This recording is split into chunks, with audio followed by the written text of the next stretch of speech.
buku itu ada pertanyaan itu di buku tersebut. Intinya kita memang manusia ini dikasihkan akal ya, tinggal kita mau milih kanan atau kiri, baik atau buruk, itu kembali lagi ke kita. Yang pasti seorang pemimpin itu adalah memberikan jalan dan kita yang memilih nih mau ikut atau enggak gitu.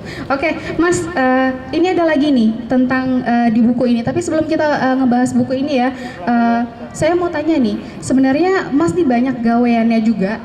Tadi yang banyak tadi dibilang sama teman-teman itu kalau misalnya kita lihat ya, Bunda Helvitia Rosa itu fokusnya di sastra gitu, kalau B.J. Habibie di teknologi. Nah ini Mas banyak banget melenceng kanan kiri segala macam yang nggak fokus gitu ya akhirnya. Nah itu sebenarnya yang bikin Mas itu pengen caplok sini, caplok sana, caplok sini, caplok sana gitu, itu sebenarnya punya motivator nggak sih? Siapa yang seperti itu tuh jadi atau pendorong motornya Mas di belakang tuh yang akhirnya Mas bisa jadi seperti ini loh gitu, ya gitu ya. Itu ada backsound di belakang ya, seperti itu motivatornya siapa yang bisa akhirnya Mas bisa struggle seperti sekarang ini. Oke, terima kasih. Sebenarnya kalau ditanya siapa sih motivasi atau motivator yang membuat Panji jadi melakukan banyak hal, jawabannya adalah motivatornya adalah kita semua. Tidak ada satupun individu yang hanya melakukan satu hal dalam hidupnya, semuanya seorang multitasker. Pak B.J. Habibie fokus pada aeronautics, tapi beliau juga seorang suami dan beliau juga seorang ayah. Apakah berarti beliau fokus pada aeronautics kemudian dia boleh nggak fokus jadi seorang suami? Nggak juga. Apakah ketika dia fokus jadi seorang suami berarti dia boleh nggak fokus jadi seorang ayah? Nggak juga. Semua orang multitasker. Nah kalau ditanya Panji itu fokus atau enggak, saya bilang saya sangat fokus. Fokus pada apa? Fokus pada berkarya. Saya senang sekali berkarya dan itu membebaskan saya. Karya saya banyak, tapi semuanya punya satu kesamaan, ada kaitannya dengan keindonesiaan. Kenapa? Karena saya percaya Indonesia kalau mau dibangkitin bisa dilakukan karya demi karya. Ada banyak orang di Indonesia yang kurang percaya diri untuk berkarya. Dia lebih baik ikutan apa yang sudah dilakukan orang lain supaya aman hidupnya. Padahal dia yang berhasil ngambil atau berani ngambil resiko pantas untuk meraih kesuksesan. Sebaliknya, orang yang tidak berani ngambil resiko nggak pantas untuk mendapatkan kesuksesan. Nah, orang Indonesia ini ratusan tahun hanya boleh dua hal, bekerja dan nurut. Nggak boleh berpendapat, nggak boleh berkarya. Bahkan di era Soeharto pun kita juga nggak boleh berpendapat. Media yang berpendapat dibredel. Kemudian angka kewirausahaan ya, pengusaha di Indonesia tuh minim sekali. Kenapa? Karena Indonesia masih berbasis sumber daya alam. Kalau teman-teman belajar ekonomi pasti tahu negara-negara yang masih berbasis sumber daya alam pertumbuhan ekonominya nggak gencar. Kalau yang industrialis, yang memancing kewirausahaan, memancing lebih banyak tenaga kerja, pertumbuhan ekonominya tinggi. Nah kita jadi lamban karena kita banyak ditambang lah, basically seperti itu. Nah jadi yang saya ingin lakukan adalah saya ingin berkarya aja dan saya ingin orang lihat kalau si Panji bisa, harusnya saya juga bisa, dan itulah yang jadi fokus saya selama ini. Ya, intinya mencintai Indonesia itu ya Mas ya. Nah di sini ada juga ternyata di dalam buku ini satu bab tentang memahami Indonesia, dan di sini dituliskan bahwa bagaimana sih arti cinta kita kepada Indonesia dan bagaimana cara kita untuk mengaplikasikan kecintaan kita kepada Indonesia. Silakan Mas, gimana tuh Mas? Di bab memahami Indonesia, jadi semua bab di buku Berani Mengubah itu adalah kata kerja. Kenapa? Karena menurut saya mengambil tindakan itu sesuatu yang sangat penting untuk kita orang Indonesia. Nah, di bab memahami Indonesia, saya menulis tentang Indonesia itu apa sih? Orang Indonesia itu siapa? Dan cinta Indonesia itu seperti apa? Karena terus terang, saya agak capek dibilangin sama orang-orang, katanya Panji cinta Indonesia, kok ngomongnya pakai bahasa Inggris? Nggak cinta Indonesia dong. Dan saya selalu jawab, Bung Hatta bisa bahasa Inggris, bahasa Belanda, bahasa Prancis, bahasa Jerman. Sehari-hari ngobrol pakai 4 bahasa. Apakah kemudian kita bisa bilang Bung Hatta tidak cinta Indonesia karena suka campur aduk bahasanya? Nggak juga. Sebaliknya ada seorang presiden, nggak usah kita sebut lah ya, nggak enak juga soalnya orangnya udah nggak ada. Ada seorang presiden nggak mau pakai bahasa Inggris, nggak mau. Ketemu orang asing pun pakai bahasa Indonesia, bagus juga. Selalu pakai bahasa Indonesia. Orang ini, presiden ini, selama 32 tahun beliau memimpin, 30% APBN kita selama 32 tahun hilang. Besarnya sekitar 350 triliun. Media banyak dibredel, aktivis banyak yang hilang, mahasiswa banyak yang nggak pulang. Sampai hari ini ibunya setiap hari Kamis masih demo di Istana Presiden. Setelah presiden ini turun, beliau punya luas tanah hasil nyomot-nyomot semasa pemimpinan seluas, kalau dikumpul-kumpul itu tanah-tanah yang beliau punya, kalau dikumpul-kumpulin seluas Belgia. Subhanallah. Saking banyaknya. Nah, pertanyaan, beliau selalu pakai bahasa Indonesia, tapi dari apa yang beliau lakukan, apakah kita bisa bilang beliau benar-benar cinta Indonesia? Contoh, si Panji kok pakai baju merek-merek asing sih? Katanya dia cinta Indonesia. Laptopnya mereknya merek Amerika. Oke, mari kita pikirkan baik-baik. Ada orang sepatunya buatan Indonesia, kaos kakinya juga, celananya, batiknya, celana dalamnya mungkin yang anti-slave misalnya ya, buatan Indonesia. Tapi kemana-mana beraktivitas dengan barang-barang buatan Indonesia tersebut, mencuri uang yang bukan milik dia. Nggak ada yang tahu, dia pikir kecil, setiap orang saya ambil cuma 1%, nggak ada yang ngeh. Tapi karena banyak banget, jadinya gede banget. Apakah orang tersebut bisa kita bilang cinta Indonesia? Nggak juga.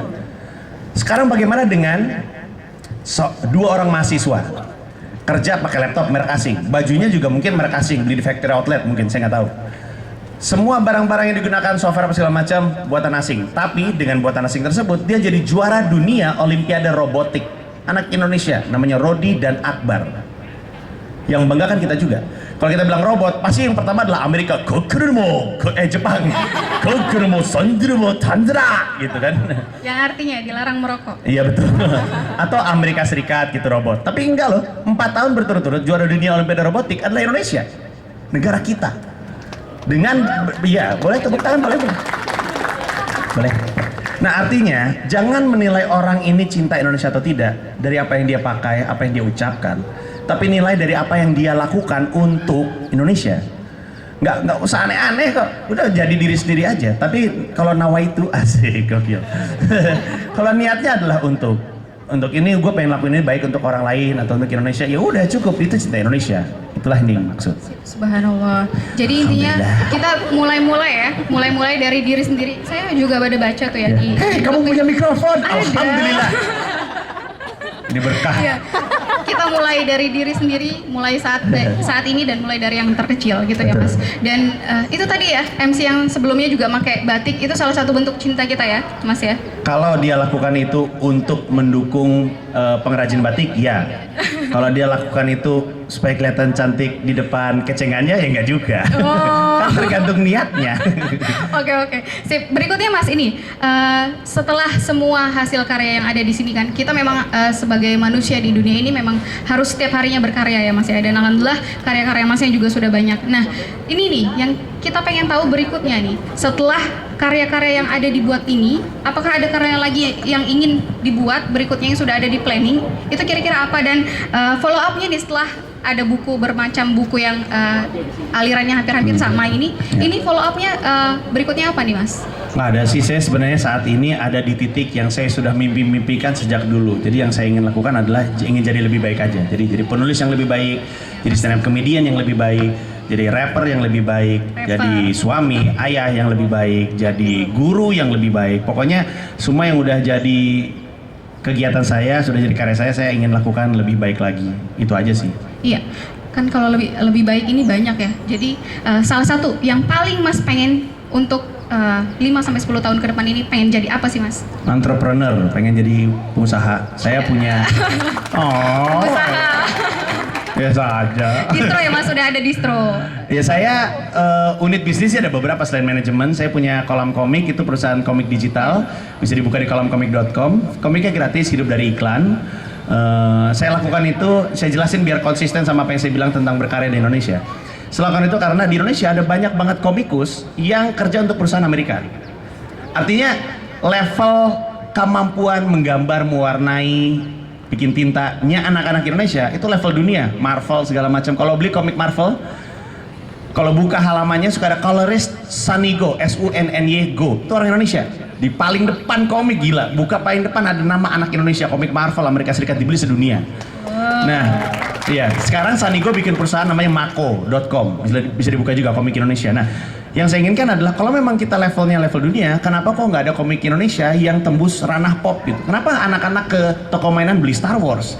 Kenapa nggak anak-anak beli sesuatu yang Indonesia gitu, dari komik Indonesia atau dari film, dari kartun Indonesia? Dan itu yang saya perjuangkan lewat kolam komik. Saya juga punya namanya Random Creative House, itu adalah program rumah produksi yang megang program TV, yang bikin program TV. Salah satunya Provokatif Proaktif. Kita lagi bikin beberapa program lagi. Tujuannya adalah karena daripada saya mah nyampah terus ya, nyala-nyala acara TV, ya mending saya bikin acara TV yang bagus. Walaupun umurnya pada akhirnya nggak panjang, karena nggak ada yang nonton. Tapi setidaknya saya tahu saya nggak cuma ngomong doang, saya sudah menciptakan sesuatu. Dan itu adalah cara saya untuk berkontribusi di dunia TV, dan ada beberapa yang lain. Oke, ya, dan satu lagi nih, untuk mengubah dunia. Nih, saya juga pernah lihat YouTube-nya Mas Panji. Nah, untuk mengubah untuk mengubah dunia, ternyata beliau juga terikut dalam sebuah lingkar ganja Nusantara. Ini kayaknya udah sering ditanyain, cuman kan kita belum tahu ya. Nah, sok silakan Mas. Apa tuh Mas? Kenapa malah untuk mengubah dunia hubungannya sama ganja? Yang kita tahu notabene ganja itu ya biasa dipakai untuk penyalahgunaan gitu ya. Nah, ini apa hubungannya nih Mas? Apa bisa ada hubungannya nih dengan mengubah dunia? Ada. Saya bisa ngeliat di antara penonton ada wajah-wajah yang kelihatan yang mana yang pakai ganja, yang mana yang enggak ya Mas? legalisasi ganja. Katanya cinta Indonesia gitu. Saya terangin dulu, saya adalah anggota kehormatan dari Lingkar Ganja Nusantara, LGN. Yang mereka perjuangkan adalah legalisasi ganja. Saya tahu ada banyak yang protes sama saya. Katanya cinta Indonesia itu kan dia kan buruk gitu. Saya terangin. Yang orang nggak tahu, ganja atau cannabis sativa itu ada dua jenis. Ada namanya hash, ada yang namanya hemp. Ordonya sama, jenis tanamannya beda. Jenis tanamannya beda. Yang hash, daunnya dipetikin, dikeringin, dipakai untuk nyimeng. Tahu kan? Yang kalau diisep tiba-tiba semuanya lucu. Nah, itu hash. Oh, itu hash. Hemp dipakai batangnya. Daunnya kalau diisep nggak bikin giting karena memang tanamannya beda gitu. Kadar apanya gitu nggak ada. Kalau mau diisep bisa, tapi ngisep seladang juga nggak giting-giting, batuk paling. Batangnya si hemp ini dipakai untuk industri. Kita hitung satu-satu, bisa bikin apa aja pakai hemp. Kertas, campuran semennya dipakai untuk bangun rumah, biodieselnya untuk bensin, seratnya bisa dipakai untuk baju tentara, baju astronot dibuat dari hemp karena bahannya kuat. Waktu tentara perang di Perang Dunia Kedua, bajunya juga serat hemp. Kertas Declaration of Independence-nya Amerika Serikat 1776, kertasnya masih ada dari hemp. Bahkan kalau kita bikin kertas dari hemp dan bukan dari pohon, kita nggak akan memakan lahan hutan seluas kalau kita pakai pohon. Artinya, bikin kertas pakai hemp justru bagus untuk penghijauan. Hemp, ya? betul. Hemp, hash juga sebenarnya dipakai untuk medis. Tapi basically yang saya pengen bilang adalah hemp itu bisa ditanam di mana? Ganja itu adalah tanaman paling canggih. Di mana aja subur. Nah sekarang 170 juta orang di Cina keluar dari garis kemiskinan karena bercocok tanam hemp. Kenapa? Karena semua orang bisa cocok tanam hemp tanpa modal, bisa numbuh, bisa diambil, dijual ke produsen yang bisa memproduksi sepatu, tas, jeans segala macam tuh banyak yang pakai di seluruh dunia termasuk Amerika Serikat. Negara yang paling sering kita dengar soal ini ganja nggak boleh segala macam. Hemp itu dipakai, hemp bukan hash. Nah kenapa hemp nggak dipakai di Indonesia? Karena hanya ada satu undang-undang dalam undang-undang kita yang menyebut ganja, dan itu undang-undang psikotropika.